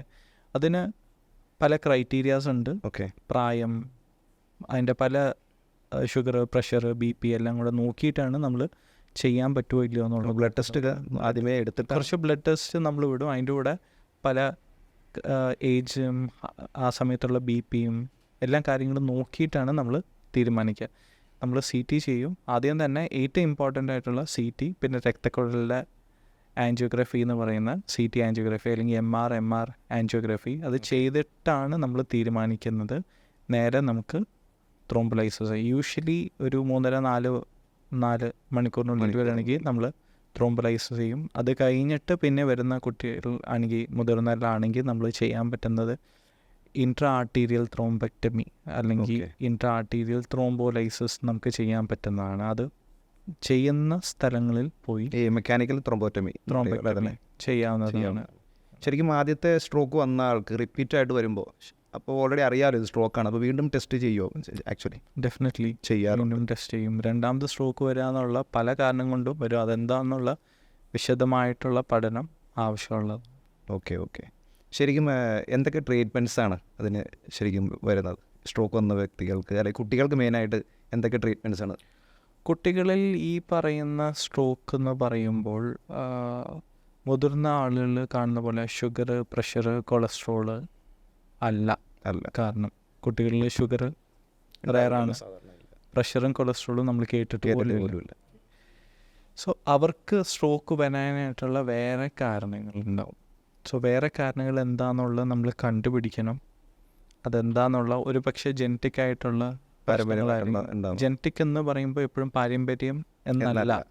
പാരമ്പര്യം എന്നുള്ളത് ഫാമിലിയൽ. ജനറ്റിക് എന്ന് പറയുമ്പോഴത്തേക്ക് അത് പാരമ്പര്യം ആവണമെന്നേ ഇല്ല. ഉദാഹരണത്തിന് വൈറ്റും ബ്ലാക്കും കൂടെ ചേരുമ്പോൾ, അണ്ടവും ബീജം കൂടെ ചേരുമ്പോൾ പുതിയൊരു വ്യക്തിത്വമാണ്. വൈറ്റും ബ്ലാക്കും പുതിയൊരു കളർ, പുതിയൊരു സ്വഭാവമാണ്. എക്സാക്ട്ലി, അവിടെ പുതിയൊരു സൃഷ്ടിയാണ്. സോ അതിന് ജനറ്റിക്സിന് കുറേ റോളുണ്ട്. സോ ജനറ്റിക് കോസസ് ഉണ്ട്. അത് ഒരു മുതിർന്നവരെക്കാട്ടി വളരെ കോംപ്ലിക്കേറ്റഡ് ആണ് ചെറിയ കുട്ടികളിലെ സ്ട്രോക്ക്. അതിന് 100 കാരണങ്ങളുണ്ട്. അതെന്താണെന്നുള്ള ഓരോന്നായിട്ട് നമ്മൾ ഒരു പക്ഷേ ടെസ്റ്റ് ചെയ്യേണ്ടി വരും. ഇത് ആക്ച്വലി മെഡിസിൻ ആണ്? എന്തൊക്കെ ട്രീറ്റ്മെൻറ്റ്സ് ആണ് വരിക? ആക്ച്വലി ഈ മുതിർന്നവരിൽ കൊളസ്ട്രോൾ കൺട്രോൾ ചെയ്യുക, ഷുഗർ കൺട്രോൾ ചെയ്യുക, ബ്ലഡ് ഡയറ്റ് പ്ലാൻ ഉണ്ടോ ഡോക്ടറെ? എന്തോ ഡയറ്റ് പ്ലാൻ ഉണ്ടോ? ഇതിന് എല്ലാത്തിനും ഇല്ല. ചില പ്രത്യേകതരമായിട്ടുള്ള മെറ്റബോളിക് അസുഖങ്ങൾക്ക് ഡയറ്റ് പ്ലാൻ ഉണ്ട്. കുട്ടികളുടെ സ്ട്രോക്കിന് ഡയറ്റ് പ്ലാൻ ഉണ്ട്. അല്ലെങ്കിൽ നമ്മൾ കോമൺലി കൊടുക്കുന്നത് ആസ്പിരിൻ എന്ന്. ആദ്യമേ പണ്ട് കാലത്ത് ആദ്യമേ കൊടുത്തുകൊണ്ടിരുന്ന ആസ്പിരിൻ മാത്രമായിരുന്നു. അതെ, ആദ്യകാലത്ത് അത് കൊടുക്കാനാണ് ആദ്യത്തെ പതിവ്. പിന്നീടാണ് IV ഒക്കെ വന്നതല്ലേ? അതെ. റിസൾട്ട് ഇപ്പോഴും ആസ്പിരിൻ കൊടുക്കുന്നുണ്ടോ? ഇപ്പോഴും ആസ്പിരിൻ കൊടുക്കുന്നുണ്ട്. ഇത് കൊടുത്തതിന് ശേഷം ശരിക്കും ഇത് കുട്ടികളിൽ എങ്ങനെ ഏത് വയസ്സ് മുതൽ, അങ്ങനെ ഇന്ന പ്രായമൊന്നുണ്ടോ? ഇന്ന പ്രായമൊന്നുമില്ല. ജനിച്ച് വീഴുന്ന ഉടനെ മുതൽ സ്ട്രോക്ക് നമ്മൾ കാണാറുണ്ട്. ജനിച്ച് വീഴുന്ന നവജാത ശിശുക്കളിലും ഒരു 18 അഡോളസെൻറ്റ് ടീനേജ് ആളുകൾക്ക് നമ്മൾ സ്ട്രോക്ക് കാണാറുണ്ട്. പല കാരണം കൊണ്ട് നമ്മൾ കാണാറുണ്ട്. ഇന്ന പ്രായത്തിൽ മാത്രം സ്ട്രോക്ക് വരുള്ളൂ എന്നില്ല. ഇതിൻ്റെ ആഫ്റ്റർ കെയർ എങ്ങനെയാണ് ഡോക്ടർ വന്ന ശേഷമുള്ള? ആഫ്റ്റർ കെയർ എന്ന് പറയുമ്പോൾ മുതിർന്ന ആൾക്കാരിൽ നമ്മൾ റീഹാബിലിറ്റേഷൻ, ഫിസിയോതെറാപ്പിയാണ് പറയുന്നത്. ഇപ്പോഴും നമ്മൾ മനസ്സിലാക്കേണ്ട, തലച്ചോറിന് കയ്യും കാലും അനക്കൽ മാത്രമല്ല, പിന്നെ വളരെ ചെറിയ കുട്ടികളുടെ തലച്ചോറ് വളർന്നുകൊണ്ടിരിക്കുകയാണ്. സോ വളർന്നുകൊണ്ടിരിക്കുന്ന തലച്ചോറിൻ്റെ പ്രത്യേകത എന്താണെന്ന് വെച്ചാൽ അതിന് മുതിർന്ന തലച്ചോറിനെക്കാട്ടി കൂടുതൽ കപ്പാസിറ്റി ഉണ്ട് ഡിഫക്റ്റീവ് ഫങ്ഷൻ ടേക്ക് ഓവർ ചെയ്യാൻ. സോ ഒരു ഭാഗം തളർന്നു പോയാൽ മുതിർന്ന ആളെ കാട്ടി നല്ലോണം റിക്കവറി ചെയ്യാനായിട്ടുള്ള ഒരു സാധ്യത ചെറിയ കുട്ടികളാണ്. അതെപ്പോഴും നമ്മൾ മനസ്സിലാക്കണം. പിന്നെ റീഹാബിലിറ്റേഷൻ എന്ന് പറയുന്ന കയ്യും കാലം അനക്കലും മാത്രമല്ല, തലച്ചോറിന് വേറെ പല പ്രവർത്തികളുണ്ട്. കേൾവി, കാഴ്ച, ഫീലിങ്സ്, കാര്യങ്ങൾ മനസ്സിലാക്കാനായിട്ടുള്ള. സോ ഇതെല്ലാം റീഹാബിലിറ്റേഷനാണ്. പിന്നെ അതിന് ശേഷം പഠന വൈകല്യങ്ങളുണ്ടോ ഇല്ലയോ എന്നുള്ളത് നമ്മൾ നോക്കണം. അതിൻ്റെ കാര്യങ്ങൾ നമ്മൾ ടെസ്റ്റ് ചെയ്യണം. കുട്ടി ഓടിച്ചാടി നടന്നു, അതോടെ സ്ട്രോക്കിൻ്റെ അല്ലെങ്കിൽ ആ ന്യൂറോളജിക്കൽ പ്രശ്നത്തിൻ്റെ അവസാനമാകുന്നില്ല. അതിനുശേഷം പഠന വൈകല്യങ്ങൾ, സ്വഭാവത്തിലെ വൈകല്യങ്ങളുണ്ടോ ഇല്ലയോ എന്നുള്ള അനുസരിച്ചുള്ള മരുന്നുകളും അതിനനുസരിച്ചുള്ള ട്രീറ്റ്മെൻറ്റും എല്ലാം റീഹാബിലിറ്റേഷൻ്റെ ഭാഗമാണ്. ഡോക്ടർ, നമുക്ക് ഈ കുട്ടികളിൽ മുൻകൂട്ടി അറിയാൻ പറ്റുമോ ഈ സ്ട്രോക്ക് വരുമോ, അല്ലെങ്കിൽ എന്തെങ്കിലും ടെസ്റ്റോ എന്തെങ്കിലും മുൻകൂട്ടി ഒരു മാസം മുന്നേ ഒരു ചെക്കപ്പ് ചെയ്യാനാണെങ്കിൽ അടുത്ത മാസം ഇങ്ങനെ സ്ട്രോക്ക് വരാൻ സാധ്യതയുണ്ട്, അങ്ങനെ എന്തെങ്കിലും ഒരു ടെസ്റ്റ് എന്തെങ്കിലും ഉണ്ടോ? നമ്മൾ മുതിർന്നവരിൽ ചെയ്യുന്ന പോലെ പല ടെസ്റ്റുകൾ, ഷുഗർ, പ്രഷർ, കൊളസ്ട്രോൾ, പിന്നെ അതിൻ്റേതായിട്ടുള്ള ഹൈ സി റിയാക്റ്റീവ് പ്രോട്ടീൻ എന്ന് പറയുന്ന പല ടെസ്റ്റുകൾ മുതിർന്നവരിലുള്ള പോലെ കുട്ടികൾ ചെയ്താൽ നമുക്ക് അറിയാനായിട്ട് സാധിക്കില്ല. കാരണം വ്യത്യസ്തമാണ്. അതുകൊണ്ട് പല ജനിതകമായിട്ടുള്ള അസുഖങ്ങളിൽ അവർക്ക് സ്ട്രോക്കിന് പ്രവണത ഉണ്ടാകും. അത് ഓൾറെഡി ഡയഗ്നോസ് ആയിരിക്കും. അവർ എപ്പോഴും ഫോളോ അപ്പിലായിരിക്കണം. സോ ഇൻ ഷോർട്ട്, ചില ബ്ലഡ് ടെസ്റ്റ് ചെയ്തുകൊണ്ട് എൻ്റെ കുട്ടിക്ക് ഭാവിയിൽ സ്ട്രോക്ക് വരുവാണെങ്കിൽ അടുത്ത മാസം സ്ട്രോക്ക് വരാനുള്ള സാധ്യത കൂടുതലാണോ എന്ന് ചോദിച്ചാൽ അങ്ങനത്തെ ടെസ്റ്റുകളിൽ ഈ മുതിർന്നവർ ഉദ്ദേശിക്കുമ്പോൾ എത്ര 18 വയസ്സ് വരെ അങ്ങനെയാണോ ഉദ്ദേശിക്കുന്നത്? 40 above അതുവരെ നമുക്ക് മുൻകൂട്ടി അറിയാനുള്ള വളരെ റയറാണ്. ശരി. ഡോക്ടർ, അടുത്ത് നമ്മൾ സംസാരിക്കുന്നത് ഓട്ടിസത്തെ പറ്റിയാണ്. ഇപ്പോൾ ബ്രെയിനിലെ ന്യൂറോൺസ് അല്ലെങ്കിൽ കോശങ്ങളുടെ നെറ്റ്വർക്ക് പ്രോബ്ലമാണല്ലോ ആക്ച്വലി ഓട്ടിസം. ശരിക്കും ഈ ഓട്ടിസം രോഗമാണോ? ഓട്ടിസം എന്ന് പറയുന്നത് രോഗമല്ല, സംസാരത്തിലെ പെരുമാറ്റത്തിലെ ഒരു ഡിലേ, ഹാബിറ്റാണ്, ഒരു ഹാബിറ്റ് പോലെ. ഹാബിറ്റ് എന്ന് പറയുമ്പോഴത്തേക്കും ഉദാഹരണം ഞാൻ പറയാം.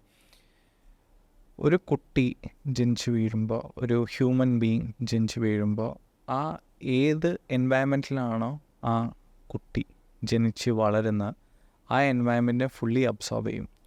ഉദാഹരണത്തിന് ഞാൻ കേരളീയനാവുന്നതും എനിക്ക് ചോറും കറിയും വെളിച്ചെണ്ണയും ഇവിടുത്തെ ടേസ്റ്റും ഇവിടുത്തെ കൾച്ചറും മലയാളം പഠിക്കുന്നതും സംസാരിക്കുന്നതും ഇവിടുത്തെ രീതിയിലുള്ള പെരുമാറ്റവും ഞാൻ ഇവിടെ ജനിച്ചു വീഴുന്നത് തന്നെ.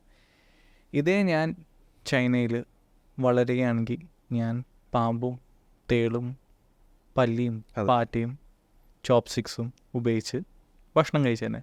എൻ്റെ കൾച്ചറും എൻ്റെ മൊറാലിറ്റിയും അവിടുത്തെ അനുസരിക്കും. സോ എവിടെയാണോ നമ്മൾ വീഴുന്നത് അവിടുത്തെ കൾച്ചർ നമ്മൾ ഇംബൈബ് ചെയ്യും. ചുരുക്കം പറഞ്ഞാൽ കുട്ടികൾ സ്പോഞ്ച് പോലെയാണ്, എവിടെയാണോ വീഴുന്നത് ആ ഭാഗത്തെ എല്ലാം വലിച്ചെടുക്കും. സോ ജനിച്ച് വീഴുന്ന ഒരു കുട്ടി ഇലക്ട്രോണിക് മീഡിയയുടെ ഇൻഫ്ലുവൻസിൽ ആവുകയാണെങ്കിൽ, ഇലക്ട്രോണിക് മീഡിയ എന്ന് പറയുമ്പോൾ TV, മൊബൈൽ, ടാബ്, കമ്പ്യൂട്ടർ എന്തും ആവാം, അത് കണ്ടുകൊണ്ടിരിക്കുന്ന കുട്ടിക്ക് ലോകം അതായി മാറുകയാണ്. നമ്മൾ ആദ്യമേ സ്റ്റാർട്ട് ചെയ്യുന്നത് അമ്മയ്ക്ക് തിരക്കാണ്, കുട്ടിക്ക് ഭക്ഷണം കൊടുക്കണം, മൊബൈൽ കാണിച്ചു, ഭക്ഷണം കൊടുക്കാൻ തുടങ്ങി. അതോടെ കാര്യങ്ങൾ വഴിമാറി. ചെറിയ എൻവയോൺമെൻറ്റ് മാറി, അവരുടെ ഒരു ലോകം ഇലക്ട്രോണിക്. പണ്ട് അമ്മമാർ ചോറ് കൊടുക്കുക എന്നൊക്കെ പറഞ്ഞാൽ ചുറ്റുമുള്ള പറമ്പിലൊക്കെ പോയി അല്ലേ, ആ ഒരു കാലഘട്ടത്തിൽ അങ്ങനെ ആയിരുന്നു. ഇപ്പോൾ അത് മാറിയതുകൊണ്ടാണ്. അതെ. പിന്നെ എല്ലാവരുടെ വീട്ടിൽ TV ഉണ്ടാവണമെന്നില്ല. TV ഉണ്ടെങ്കിൽ തന്നെ അത് സീരിയലോ ന്യൂസോ കാണാനായിട്ട് രാത്രിക്ക് 7 മണി മുതൽ 8 മണി വരെ 1 മണിക്കൂർ, എനിക്ക് മാക്സിമം 2 മണിക്കൂർ. അതിൻ്റെ അപ്പുറം TV ഓണായി ഇരിക്കില്ല. ഇപ്പോൾ എല്ലാം വീട്ടിലും സ്മാർട്ട് TV കണ്ടിന്യൂസ്ലി ഓണാണ്. യൂട്യൂബോ നെറ്റ്ഫ്ലിക്സോ റണ്ണിങ് ആണ്. ആദ്യം കുറ്റമല്ല, പക്ഷേ മനസ്സിലാക്കേണ്ടത് 2.5 വയസ്സിന് താഴെ ഒരു കുട്ടിക്ക് ഇലക്ട്രോണിക് മീഡിയ 1 സെക്കൻഡ് പോലും കാണിക്കാൻ പാടില്ല. അത് തലച്ചോറിൻ്റെ അബ്നോർമൽ നെറ്റ്വർക്ക് ഉണ്ടാക്കും, ഒരു അബ്നോർമൽ ബിഹേവിയർ ഉണ്ടാക്കും. ഇങ്ങനത്തെ കുട്ടികൾക്ക് autism, speech delay, hyper activity മുതലായ കാര്യങ്ങൾ വരാനായിട്ടുള്ള സാധ്യത വളരെ വളരെ കൂടുതലാണ്. ഏറ്റവും കോമൺ ആയിട്ട് ഇപ്പോൾ നമ്മൾ കാണുന്നത് കോവിഡിന് ശേഷം there is a burst of autism, speech delay, hyperactivity, വാശി, ദേഷ്യം, അരിശം വളരെ കോമൺ ആണ്. കോവിഡിൻ്റെ സമയത്ത് നമ്മൾ പരസ്പരം ഇൻട്രാക്ട് ചെയ്തിട്ടില്ല. We are social human beings. നമുക്ക് മനുഷ്യർ അങ്ങോട്ടും ഇങ്ങോട്ടും കാണണം, സംസാരിക്കണം, എന്നാലേ പെരുമാറാനായിട്ട് പഠിക്കൂ. സോ ഇതൊന്നും നടക്കാണ്ട് ഒരു ഫ്ലാറ്റിൻ്റെ ഉള്ളിൽ, വീടിൻ്റെ ഉള്ളിൽ നിൽക്കുന്ന കുട്ടികൾക്ക് പെരുമാറ്റം വളരെ അബ്നോർമലാവും, സ്പീച്ച് ഡിലേ വളരെ കോമൺ ആണ്. ശരിക്കും എപ്പോഴാണ് ഒരു ന്യൂറോളജിസ്റ്റിൻ്റെ ആവശ്യം, ന്യൂറോളജിസ്റ്റിൻ്റെ റോള് എപ്പോഴാണ് കുട്ടികളെ കാണിക്കേണ്ടത്? ഈ ഓട്ടിസം എന്ന് പറയുന്നത് പനി എന്ന് പറയുന്ന പോലെയാണ്. ഉദാഹരണത്തിന് പനിക്ക് പല കാരണങ്ങളുണ്ട്. ചിക്കൻ ഗുനിയ ആവാം, TB ആവാം, മലേറിയ ആവാം, കോവിഡ് ആവാം, എന്തും ആവാം. അതിൻ്റെ എല്ലാം ഒരു ലക്ഷണം മാത്രം, പുറത്തേക്കുള്ളൊരു ലക്ഷണമാണ് പനി എന്ന് പറയുന്നത്. അതേപോലെ ഓട്ടിസം എന്ന് പറയുന്ന പല കാരണങ്ങൾ ഓട്ടിസത്തിലേക്ക് നയിക്കാം. അതിലെ ഏറ്റവും കോമൺ ആയിട്ടുള്ള ഇലക്ട്രോണിക് മീഡിയ ഓവർ എക്സ്പോഷറാണ്. അതല്ലാണ്ട് പല ന്യൂറോളജിക്കൽ ഡിസീസസ്, മെറ്റബോളിക് ആയിട്ടുള്ളതും ജനറ്റിക് ആയിട്ടുള്ളതും പല അസുഖങ്ങൾ ഓട്ടിസത്തിലേക്ക് നയിക്കാം. സോ അതെല്ലാം എങ്ങനെ എന്നുള്ള അറിയാൻ വേണ്ടിയിട്ട് ഒരു ന്യൂറോളജിസ്റ്റിനെ കാണണം. ഉദാഹരണത്തിന് ഓട്ടിസമായിട്ട് സ്ഥിരീകരിച്ചു. അതിൻ്റെ treatment speech therapy, occupational therapy, behavioural therapy എല്ലാം തുടങ്ങിയിട്ട് 3-6 മാസം കഴിഞ്ഞിട്ടും ഒരു ഇമ്പ്രൂവ്മെൻറ്റ് കാണുന്നില്ല. സോ ആ സമയത്ത് ന്യൂറോളജിസ്റ്റിനെ കാണണം. ഈ ഓട്ടിസം എന്ന് പറയുന്നത് പലരും കൈകാര്യം ചെയ്യുന്ന മേഖലയാണ്. Neurologist, paediatric neurologist, paediatricians, developmental paediatricians, psychiatrist, child psychiatrist, എല്ലാവരും ഇതിൽ ഇൻവോൾവ് ആണ്. ആദ്യമേ തന്നെ ന്യൂറോളജിസ്റ്റ് വരില്ലല്ലോ, ആദ്യം തന്നെ വരണം എന്നില്ല. പീഡിയാട്രീഷ്യൻ്റെ അടുത്ത് ന്യൂറോളജിക്കൽ ഇവാലുവേഷൻ എല്ലാ ഓട്ടിസം കുട്ടികൾക്ക് നിർബന്ധമായിട്ടും ചെയ്യണം. ഓക്കെ. ഇത് ഏത് പ്രായത്തിൽ നമുക്ക് സംശയിക്കാം ഈ ഓട്ടിസം? ഇന്ന പ്രായം, ഫോർ എക്സാമ്പിൾ ഏറ്റവും കോമൺ ആയിട്ടുള്ളൊരു സിറ്റുവേഷൻസ്, ഒരു 1.5 വയസ്സ് വരെ വലിയ കുഴപ്പമില്ല, ഞങ്ങൾ മൊബൈലൊന്നും കണ്ടില്ല. 1.5 വയസ്സായ കഴിഞ്ഞപ്പോഴത്തേക്കും ഞാൻ ജോലിക്ക് പോകാൻ തുടങ്ങി. ജോലിക്കാരിയായിരുന്നു മെയിൻലി നോക്കിക്കൊണ്ടിരുന്നത്. ഒരു 1.5-2 വയസ്സിനുള്ളിൽ തന്നെ കുട്ടി അമ്മ അപ്പ എന്നൊക്കെ പറയാൻ തുടങ്ങി.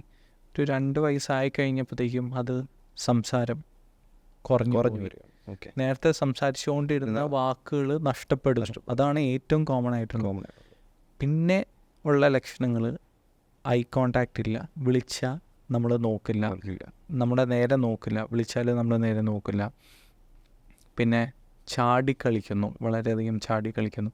യൂഷ്വലി കോമൺ ആയിട്ട് നമ്മൾ കാണുന്ന ഒരു ഏജ് ഗ്രൂപ്പ് എന്ന് വെച്ചാൽ ഒരു 1.5-2 വർഷത്തിനുള്ളിൽ നമുക്ക് ഏർലി സൈൻസ് പിക്ക് ചെയ്തെടുക്കാൻ പറ്റും, ലക്ഷണങ്ങൾ ഉണ്ടാവും. അതിൽ ഏറ്റവും കോമൺ ആയിട്ടുള്ള ലക്ഷണം സംസാരം നഷ്ടപ്പെട്ടു പോകാം. എങ്ങാനും അത് നമ്മുടെ കുട്ടിക്ക് വേറെ ഏതെങ്കിലും പരിസരത്തുള്ള കുട്ടികൾക്കുണ്ടെങ്കിൽ മാതാപിതാക്കളുടെ അടുത്ത് പീഡിയാട്രീഷ്യൻ അല്ലെങ്കിൽ ന്യൂറോളജിസ്റ്റിനെ കാണുക. അതിൻ്റെ ഇവാലുവേഷൻ നിർബന്ധമായിട്ടും ചെയ്യണം. ഈ സംസാരിക്കാൻ ക്ലാരിറ്റി കുറവ്, അതോ ക്ലാരിറ്റി അവർ സംസാരിക്കുന്ന ഈ സംസാരം ക്ലാരിറ്റി കുറവെന്ന് പറയുമ്പോൾ സംസാരം നഷ്ടപ്പെടുക എന്ന് വെച്ച് കഴിഞ്ഞാൽ ഞാൻ കുറച്ചും കൂടെ വ്യക്തമായിക്കൊണ്ട് അവർ ABCD നല്ലോണം പറയും. ഓക്കെ. ഇത് പാപ്പ പിഗിലെ കാര്യങ്ങൾ പറയും, ട്വിങ്കിൾ ട്വിങ്കിൾ ലിറ്റിൽ സ്റ്റാർ പറയും. അവർ അതിലെ ആക്സെൻറ്റ് വളരെയധികം നന്നായിട്ട് പിക്കപ്പ് ചെയ്തിട്ട് ഇംഗ്ലീഷ് വ്യക്തമായിട്ട് പറയും. ഇംഗ്ലീഷ് കാർട്ടൂൺസാണ് കോമൺലി കാണുന്നത്, അതുകൊണ്ടാണ് ഞാൻ ഇംഗ്ലീഷ് എന്ന് പറയുന്നത്. അതെങ്കിലും മാതാപിതാക്കൾ നോക്കുമ്പോൾ അതിലെ കാര്യങ്ങളൊക്കെ പറയുന്നുണ്ട്. പക്ഷേ അപ്പ അമ്മ, അച്ഛ അമ്മ, ടാറ്റ കാക്ക, വേണം വേണ്ട, ശരിക്കും അത് പറഞ്ഞ് ശീലിക്കാത്തതുകൊണ്ടാവാൻ പാടില്ലേ? അങ്ങനെയല്ല, അത് പറഞ്ഞുകൊണ്ടിരുന്നത് കുട്ടി അത് നഷ്ടപ്പെടുന്നു. പക്ഷേ ട്വിങ്കിൾ ട്വിങ്കിളൊക്കെ പറയുന്നുണ്ട്. ബാക്കി കുട്ടിയുടെ ലോകത്തിലായിരിക്കും. കുട്ടിയുടെ ലോകത്തിലായിരിക്കും. ബാക്കി കുട്ടികളായിട്ട് ഇൻട്രാക്റ്റ് ചെയ്യാൻ താല്പര്യപ്പെടില്ല. ബാക്കി കുട്ടികളായിട്ട് നല്ലോണം ഇൻട്രാക്റ്റ് ചെയ്യില്ല. അല്ലെങ്കിൽ മൈൽഡായിട്ടുള്ള കുട്ടികളാണെങ്കിൽ അവർ കളിപ്പാട്ടങ്ങളായിട്ട് കളിക്കില്ല. അവർ പാത്രങ്ങളും സ്പൂണും ബാക്കി പിന്നെ ടോയ്സൊക്കെ കിട്ടുവാണെങ്കിൽ ഒരു പക്ഷേ ആ ടയർ മാത്രം ഇങ്ങനെ കറക്കിക്കൊണ്ടിരിക്കും, റിപ്പീറ്റ് ചെയ്തുകൊണ്ടിരിക്കും. കൈ ഇങ്ങനെ എടുത്തിട്ടിങ്ങനെ അടിച്ചുകൊണ്ടിരിക്കും. പമ്പരം കറങ്ങുന്ന പോലെ അവർ കറങ്ങുമായിരിക്കും. അവർ ഉപ്പൂറ്റി പൊക്കി നടക്കും. They would be walking on the toes. ടോയിൽ മാത്രം നടക്കുക. പിന്നെ ഡ്രസ്സ്, ഇഷ്ടപ്പെട്ട ഡ്രസ്സുകൾ മാത്രമേ ഇടുള്ളൂ, വേറെ ഡ്രസ്സുകളൊന്നും ഇടില്ല, തന്നെ ഇട്ടുകൊണ്ടിരിക്കും. ഇതൊക്കെയാണ് കോമൺ ആയിട്ടുള്ള ലക്ഷണങ്ങൾ ഓട്ടിസമുള്ള കുട്ടികൾക്ക്. സോ അവരെ ഇങ്ങനത്തെ ഒരു കുട്ടീനെ നഴ്സറിയിൽ കൊണ്ടിരിക്കുമ്പോഴത്തേക്ക് ഒരു ഡിഫിക്കൽട്ട് ചൈൽഡ് എന്ന് പറയും. ഭയങ്കര ഹൈപ്പർ ആക്റ്റീവ് ആയിരിക്കും, ബാക്കി കുട്ടികളായിട്ട് ഇൻട്രാക്ട് ചെയ്യുന്നില്ല, ആരുമായിട്ടൊന്നും ഷെയർ ചെയ്യുന്നില്ല. നിങ്ങളുടെ കുട്ടിക്ക് ഒരു ഇംഗ്ലീഷ് ആക്സെൻറ്റ് ഏർലി കാണുന്നുണ്ടോ? പിന്നെ നിങ്ങൾ വിളിച്ചിട്ട് ശ്രദ്ധ കുറച്ച് കുറവായിട്ട് തോന്നുന്നുണ്ടോ? നേരത്തെ സംസാരിച്ചുകൊണ്ടിരുന്ന കാര്യങ്ങൾ ഇപ്പോൾ കുറഞ്ഞു വന്നിട്ടുണ്ടോ? ഈ 3 കാര്യങ്ങളുണ്ടെങ്കിൽ ഡെഫിനറ്റ്ലി ഒരു ഇവാലുവേഷൻ ചെയ്യുന്നത് നല്ലതാണ്. എന്താണെന്ന് വെച്ചാൽ എനിക്ക് കുറേ പാരൻസ് കാനഡയിൽ നിന്നും ഓസ്ട്രേലിയയിൽ നിന്നും ന്യൂസിലാൻഡിൽ നിന്നും ഗൾഫിൽ നിന്നൊക്കെ വരാറുണ്ട്. അവരെല്ലാം അവിടെ നിൽക്കുന്നത് ഫാമിലിയുടെ സപ്പോർട്ട് ഇല്ലാണ്ടാണ്. അച്ഛൻ അമ്മ കാലത്ത് ഡ്യൂട്ടി, വേറെ ആൾക്ക് നൈറ്റ് ഡ്യൂട്ടി, വീട്ടിൽ മെയ്ഡില്ല, കുട്ടീനെ മാനേജ് ചെയ്യാനായിട്ട് TV മാത്രമേ ഉള്ളൂ, TV ഇട്ട് കൊടുക്കും. അവരിവിടുത്തെ ജോലി വിട്ട് അവിടെ കൂടുതൽ ബെറ്റർ ഓപ്പർച്യൂണിറ്റിക്ക് പോകുമ്പോൾ കുട്ടിയുടെ ഒരു പ്രശ്നം കാരണം അവർ തിരിച്ചു വരുന്നു. ആദ്യമൊന്നും അവർ അംഗീകരിക്കില്ല.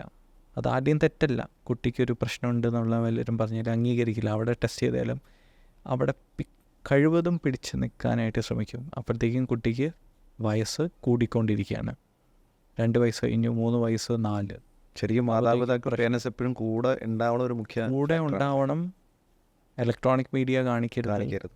അതിൻ്റെ ഇവാലുവേഷനും അതിൻ്റെ തെറാപ്പികളും കൃത്യസമയത്തായിട്ട് ചെയ്യണം. കുട്ടി ഒരു മോശമായിട്ടുള്ള അവസ്ഥയിൽ എത്തിക്കഴിയുമ്പോൾ എല്ലാം വിട്ട് ജോലി രാജിവെച്ച് നാട്ടിൽ വന്ന് തെറാപ്പികൾ ചെയ്ത് ഇമ്പ്രൂവ് ചെയ്തു വന്നു. ഒരു കാര്യം മനസ്സിലാക്കേണ്ടത്, ഇതിനെല്ലാം കൃത്യമായിട്ടുള്ളൊരു ഏജ് ഗ്രൂപ്പുണ്ട്. ഇമ്പ്രൂവ്മെൻറ്റിന് സാധ്യതയുള്ളൊരു വിൻഡോ ഓഫ് ഓപ്പർച്യൂണിറ്റി. വലിയ കുട്ടിയായി കഴിഞ്ഞാൽ അതേ ട്രീറ്റ്മെൻറ്റ് ഒരു 2 വർഷം മുന്നേ കൊടുത്തിരുന്നെങ്കിൽ നല്ല ഇമ്പ്രൂവ്മെൻറ്റ് വന്നതന്നെ. ഉദാഹരണത്തിന് ഡിഗ്രി കയറി കഴിഞ്ഞിട്ട് 10ാം ക്ലാസ്സിൽ ഞാൻ നല്ലോണം പഠിച്ചിരുന്നെങ്കിൽ നന്നായനെ എന്ന് പറഞ്ഞ പോലെയാണ്. സോ ഡിഗ്രി ആയിപ്പോയി, you have lost that window of opportunity. അതേപോലെ ഏറ്റവും ചെറുപ്പത്തിൽ സ്റ്റാർട്ടിങ്ങിൽ തന്നെ ചെറിയൊരു തെറാപ്പി കൂടെ അല്ലെങ്കിൽ ഇൻ്റർവെൻഷനെ കൂടെ കുട്ടീനെ ഫുള്ളി നോർമൽ ആക്കാൻ സാധിക്കും. ഓക്കെ. ശരിക്കും ഇതിന് നമ്മുടെ ബ്ലഡ് ടെസ്റ്റ് പോലെ എന്തെങ്കിലും ടെസ്റ്റ് ഇല്ലെന്ന് കേട്ടിട്ടുണ്ട്. അത് ശരിയാണോ ഡോക്ടർ? അതെ, ഒരു പ്രത്യേക ടെസ്റ്റ്, ഇന്ന ടെസ്റ്റ് ചെയ്താൽ ഓട്ടിസം കണ്ടുപിടിക്കാം, അങ്ങനെയല്ല. ഓട്ടിസം എന്ന് പറയുന്നത് ഒരു അസുഖത്തിനെ കാട്ടി ഒരു behaviour abnormality. They are perfectly normal. Okay, നമ്മളെല്ലാം നോർമലാണെന്ന് നമ്മൾ കരുതുന്നു. ഓക്കെ, നമ്മുടെ ചിന്താഗതിയും ഭക്ഷണശൈലിയും. നമ്മളിപ്പം ചൈനയിൽ പോയാൽ നമ്മൾ നോർമലാണോ? We are different, we will stand out. അതേപോലെ തന്നെ ഓട്ടിസം ഉള്ള കുട്ടികൾക്ക് അതൊരു അസുഖമല്ല.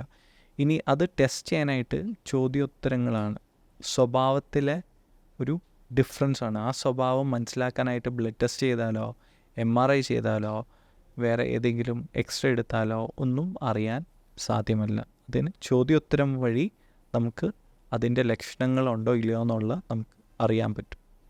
ഇനി എന്തെല്ലാം നമുക്കതിൽ മെയിനായിട്ടുള്ള ട്രീറ്റ്മെൻറ്റ് എന്തെന്ന് ചോദിച്ചാൽ ഒരു ഇൻട്രസ്റ്റിംഗ് ക്വസ്റ്റ്യൻ ആണ്. സ്വരം നന്നാവാനായിട്ട് എന്തെങ്കിലും ട്രീറ്റ്മെൻറ്റ് ഉണ്ടോ? ഇല്ല. ഹാൻഡ് റൈറ്റിംഗ് നന്നാവാനായിട്ട് എന്തെങ്കിലും ട്രീറ്റ്മെൻറ്റ് ഉണ്ടോ? നമ്മൾ ചെയ്യണം. ചെയ്ത് പഠിക്കണം. ഈ ഓട്ടിസമുള്ള കുട്ടികൾക്ക് ഒരു അബ്നോർമൽ നെറ്റ്വർക്ക് ഫോം ചെയ്ത് കഴിഞ്ഞു. ആ അബ്നോർമൽ നെറ്റ്വർക്ക് ഫോം ചെയ്തതിൻ്റെ ഭാഗമായിട്ടാണ് സ്വഭാവത്തിൽ ഒരു ഡിഫറൻസ് വന്നിരിക്കുന്നത്. അതിനെ നമ്മൾ അൺലേൺ ചെയ്യണം അല്ലെങ്കിൽ ബ്രേക്ക് ചെയ്യണം. അത് ബ്രേക്ക് ചെയ്യാനായിട്ട് നമുക്ക് തെറാപ്പി സെഷൻസ് മാത്രമേ ഉള്ളൂ. അത് ചെയ്യിപ്പിച്ച് തലച്ചോറിൻ്റെ ആ അബ്നോർമൽ നെറ്റ്വർക്കിനെ ബ്രേക്ക് ചെയ്തിട്ട് കുട്ടീനെ നമ്മൾ നോർമൽ എന്ന് വിശേഷിപ്പിക്കുന്ന ലോകത്തിലേക്കുള്ള തിരിച്ചു കൊണ്ടുവരാം. അതാണ്. ഹൗവർ പല സപ്പോർട്ടീവ് ട്രീറ്റ്മെൻറ്റ്സ് ഉണ്ട്. പല സപ്പോർട്ടീവ് ആയിട്ടുള്ള ട്രീറ്റ്മെൻറ്റ്സ്. ഭയങ്കര ഹൈപ്പർ ആക്റ്റീവ് ആണെങ്കിൽ, ഭയങ്കര വാശി, ദേഷ്യം, മരിച്ചുണ്ടെങ്കിൽ അതിൻ്റെ മരുന്നുകൾ കൊടുക്കും. ഉറക്കം ശരിയല്ലെങ്കിൽ അതിൻ്റെ മരുന്നുകൾ കൊടുക്കും. കോൺസ്റ്റിപ്പേഷൻ ഉണ്ടെങ്കിൽ അതിൻ്റെ മരുന്നുകൾ കൊടുക്കും. അതിനെ സപ്പോർട്ടീവ് ട്രീറ്റ്മെൻറ്റ് എന്ന് പറയും. അതിൻ്റെ കൂട്ടത്തിൽ പലരും സ്റ്റെം സെൽ ട്രാൻസ്പ്ലാന്റിൻ്റെ പുറകെ പോവാറുണ്ട്. അത് ഒരിക്കലും ആക്സെപ്റ്റഡ് ആയിട്ടുള്ളൊരു ട്രീറ്റ്മെൻ്റ് അല്ല സ്റ്റെം സെൽ ട്രാൻസ്പ്ലാന്റ്. ശരിക്കും അപ്പോൾ ഇതൊരു ലൈഫ് ലോങ് ട്രീറ്റ്മെൻറ്റ് ആണെന്ന് പറയാൻ പറ്റില്ല അല്ലേ? ലൈഫ് ലോങ് എന്ന് പറയുന്ന കുട്ടി ഇമ്പ്രൂവ് ആയി, ആ വ്യക്തി ഇമ്പ്രൂവ് ആയി, നമ്മുടെ സോഷ്യൽ എൻവയൺമെൻറ്റിൽ വെൽ അഡ്ജസ്റ്റഡ് ആവുന്ന സിറ്റുവേഷനിൽ നമുക്ക് ട്രീറ്റ്മെൻറ്റ് പതുക്കെ നിർത്താം. ഇത് ഒരിക്കലും ഒരു ഇൻ്റലക്ച്വൽ ഡിസബിലിറ്റി അല്ലെങ്കിൽ ഒരു ബുദ്ധിമാന്ദ്യത അല്ല. അതാണ്. They are not dumb. നല്ല ബുദ്ധിയുള്ള, നല്ല ഇൻ്റലിജൻ്റ് ആയിട്ടുള്ള ഓട്ടിസം ഉള്ള വ്യക്തികൾ നമ്മുടെ സമൂഹത്തിലുണ്ട്. അവർ ഒരുപക്ഷെ മാനേജിങ് ഡയറക്ടേഴ്സായിട്ട് ഹൈ പോസ്റ്റിൽ നിൽക്കുന്ന ആൾക്കാർ വരെയുണ്ട്. അവർക്ക് ആകെയുള്ളൊരു പ്രശ്നം സോഷ്യൽ കാര്യങ്ങൾ. പക്ഷെ അവർക്ക് അതനുസരിച്ചുള്ള ടാലൻസും പലരുണ്ട്. നല്ല മ്യൂസിഷ്യൻസ് ഉണ്ട്. ഓക്കെ, നല്ലോണം സ്വിമ്മേഴ്സ് ഉണ്ട്, വേൾഡ് ചാമ്പ്യൻസ് ഉണ്ട്. മൈക്കിൾ ഫെൽപ്സ് എന്ന് പറയുന്നത് US-ൽ 5 ഗോൾഡ് മെഡൽ ഒറ്റയടിക്ക് എടുത്തിരിക്കുന്നത്. ഓട്ടിസം ബാധിച്ച അവർക്ക് ഹൈപ്പർ ആക്ടിവിറ്റി ആയിരുന്നു. ഓട്ടിസം ഹൈപ്പർ ആക്ടിവിറ്റി ആയിരുന്നു. സോ അങ്ങനെ പല ഗിഫ്റ്റഡ് ആയിട്ടുള്ള ആൾക്കാർ, ടാലൻസ് ഡെഫിനറ്റ്ലി അവർക്കുണ്ട്. ഓക്കെ. ശരിക്കും ന്യൂറോളജിസ്റ്റിന് എപ്പോഴാണ് ഓട്ടിസം ഉള്ള കുട്ടികൾ കാണേണ്ടത്? സോ ഓട്ടിസം എന്ന് പറയുന്നത് ഒരു ഡയഗ്നോസിസ് അല്ല, ഒരു അസുഖമല്ല. ഉദാഹരണത്തിന് പനി TB ആവാം, മലേറിയ ആവാം, ചിക്കൻ ഗുനിയ ആവാം, വേറെ ബാക്ടീരിയ ആവാം, വൈറസ് ആവാം, കോവിഡ് ആവാം, എന്തും ആവാം. സോ അതേപോലെ അതിൻ്റെ ഒരു അകത്തുള്ള ഒരു അസുഖത്തിൻ്റെ ഒരു മാനിഫെസ്റ്റേഷൻ, അതിൻ്റെ ഒരു ലക്ഷണം മാത്രമാണ് പനി. പനി ഒരു ഡയഗ്നോസിസ് അല്ല. സോ അതേപോലെ ഓട്ടിസം എന്ന് പറയുന്നത് ഒരു ഫുൾ ഡയഗ്നോസിസ് മാത്രമല്ല, അതിൻ്റെ അണ്ടർലൈൻ പല കാരണങ്ങളുണ്ടാവും. ഓക്കെ. ഇപ്പോഴത്തെ കാലഘട്ടത്തിൽ ഏറ്റവും കോമൺ ആയിട്ടുള്ള വെർച്വൽ ഓട്ടിസമാണ്. ഇലക്ട്രോണിക് മീഡിയയുടെ ഓവർ എക്സ്പോഷർ കാരണം വരുന്ന speech delay, hyper activity, social language interaction defects ആണ്. അതല്ലാണ്ട് ന്യൂറോളജിക്കൽ ഇഷ്യൂസ് കാരണം, മെറ്റബോളിക് ആൻഡ് ജനറ്റിക് പ്രശ്നങ്ങൾ കാരണം ഓട്ടിസം വരാം.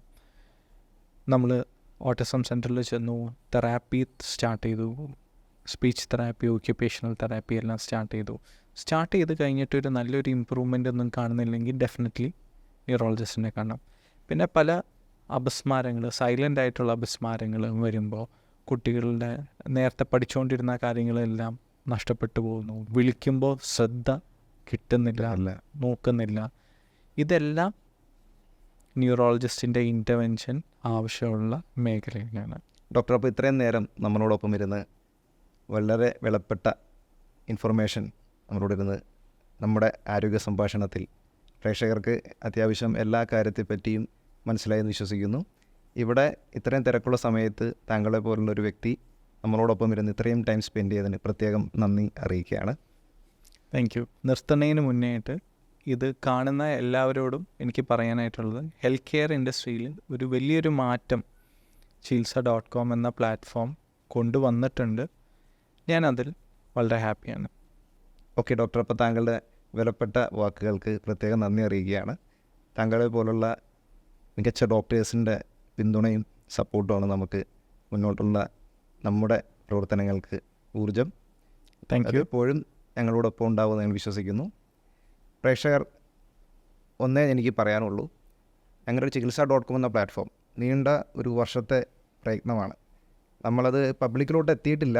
ആക്ച്വലി ഈ ഡോക്ടേഴ്സ്, ക്ലിനിക്സ്, അങ്ങനെയുള്ള മേഖലകളിൽ അവരുടെ ബാക്ക് ആൻഡ് സ്ട്രക്ചേഴ്സ്, അവരുടെ പ്രവർത്തനങ്ങൾ, കുറേ കാര്യങ്ങളൊക്കെ പഠിച്ച് അവരുടെ സമയം എത്രത്തോളം ലാഭകരമാക്കാം എന്ന രീതിയിലുള്ള ഓരോ കാര്യങ്ങൾ ചെയ്യുന്നതിൻ്റെ ഫലമായി ഒരുപാട് സമയം എടുക്കേണ്ടി വന്നിട്ടുണ്ട്. അപ്പോൾ പബ്ലിക്കിലോട്ട് ഉടനെ എത്തുന്നതേ ഉള്ളൂ. സോ അത്യാവശ്യം ഡോക്ടേഴ്സിനൊക്കെ നമ്മുടെ ഇൻഡസ്ട്രിയെ പറ്റി അറിയാം. പ്രേക്ഷകർക്ക് ഈ ഒരു എപ്പിസോഡ്, ഞങ്ങളുടെ ഒരു ആരോഗ്യ സംഭാഷണം എന്ന ഈ ഒരു അധ്യായം 1 വളരെയധികം പ്രയോജനപ്പെട്ടു എന്ന് കരുതുന്നു. അടുത്തൊരു അധ്യായത്തിൽ കാണുന്നതുവരെ നന്ദി, നമസ്കാരം.